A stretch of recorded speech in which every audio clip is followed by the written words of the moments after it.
দলীয় প্রোগ্রাম মানে এজেন্ডা বাস্তবায়ন করার জন্য তাদের নিজস্ব দলীয়। উল্লাপাড়ায় শীতার্থ মানুষের মাঝে শীতবস্ত্র বিতরণ করলেন মানবিক সংগঠন মানুষের কল্যাণে মানুষ এর সভাপতি ডক্টর তরিকুল ইসলাম খান। শামীম রেজার ক্যামেরায় আব্দুল মোমিন টুটুলের পাঠানো তথ্যে থাকছে বিস্তারিত।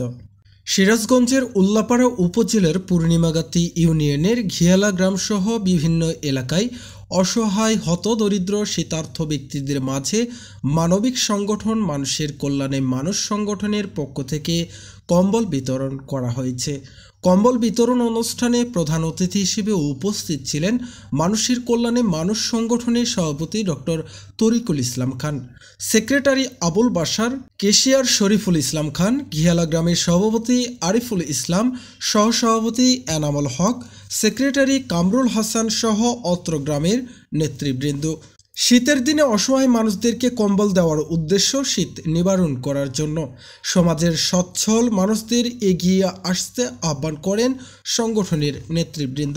শীতের প্রথম থেকে ধারাবাহিকভাবে কম্বল বিতরণ করে যাচ্ছেন সংগঠনটি। সমাজের প্রভাবশালী ব্যক্তিদেরকে অসহায় মানুষের পাশে দাঁড়ানোর জন্য আহ্বান করেন তারা।